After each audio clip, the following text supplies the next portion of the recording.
Well, recently, as far as Sunday, in fact, developed nations pledged to pay for economic losses emanating from climate change for poorer countries.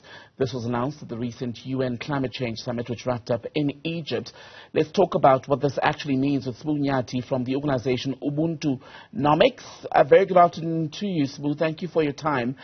Is this deal the breakthrough that we've all been waiting for as far as the rich, who are responsible for the bulk of the damage to the environment, actually putting their money where their mouths are? Well, good afternoon to you, Thembekile. Well, to answer your question, this deal, I mean, the COP27, in my view, was one of the worst conferences, summits in the past 27 years, I would say, because there was a lot of toing and froing. The rich countries still are reluctant to finance developing countries, but there was some hope in that there was the loss and damage fund which was established, which they talked about, that will assist developing countries to sort of like mitigate and to deal with the effects of climate change. So there is a lot of hypocrisy, and I think we will have to see, because details about the loss and damage fund are not clear as yet. But what will happen is that a donor base will have to be established. In fact, before that happens, a transitional body will be instituted that will look into getting these richer countries to donate into the fund so that money can be dispensed. Yeah. As you say, the scheme itself at this point is basically a working document. There's a team now set up to basically nail down the nuts and bolts of it all. But we'll have another COP summit in the next year. Is 12 months enough time for all of this to actually be finalized and have a figure as to how much will be given?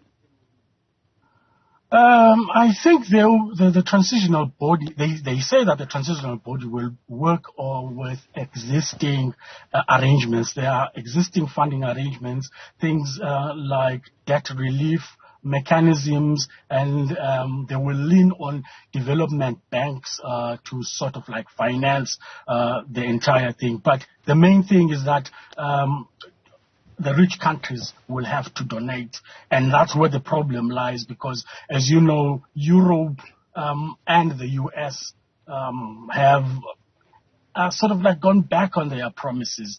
Over the past 9 months since the start of the Ukraine war and the energy crisis that ensued from there, they have gone back to financing fossil fuels. The United States, as for the past year in 2021, they were the biggest investors in fossil fuels. So there is work that is currently going ahead, and they will be using existing arrangements, as I said. But we are talking about huge amounts of money here, because the International Energy Agency estimates that $4 trillion will be needed each and every year up until 2030 to sort of like get towards a carbon-free 2050. So we're talking huge amounts. But that is an eye-watering figure, $4 trillion, if correct, annually.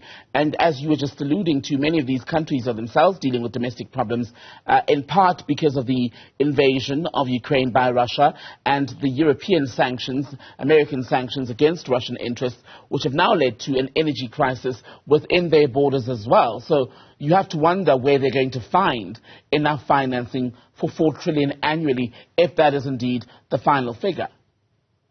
There is talk about getting some innovative sources, getting the money from innovative sources. There's talk about taxes.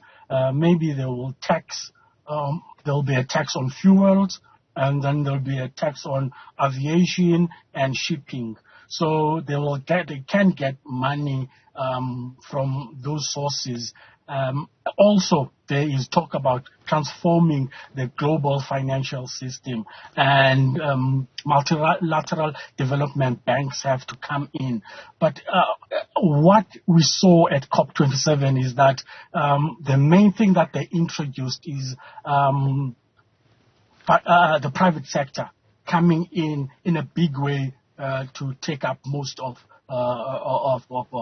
the needed funding, and so what will happen is that the what we call the Wall Street consensus is in full steam, where climate change issues have been turned into an asset class. There are things like green bonds and investment in green projects. So the privatization basically of energy sources, it has become a global matter. The challenge with the loss and damage fund is it's not an actual plan that would help reach the target of limiting or reducing global warming to 1.5 degrees Celsius. At this stage, do you think that we're likely to see a further kicking down of this can down the road in order to avoid that commitment, especially when the world, instead of moving further away from fossil fuels and quote-unquote dirty energy, appears more in need of it? Well, there will be that, but as I was saying, private enterprise sees this as a way to make money, and institutional investors are coming in a big way. And as you will know, that even South Africa went to Egypt to unveil our energy, our just energy transition partnership investment plan. So South Africa itself is looking for something in the order of 340 billion rands worth of investment yearly for the next 5 years, because President Ramaphosa said we need $98 billion in investment for the next 5 years. So even South Africa will be privatizing basically our energy sources. Okay. Sbu Nyathi from Ubuntu Economics. Good to speak to you, sir. Thank you.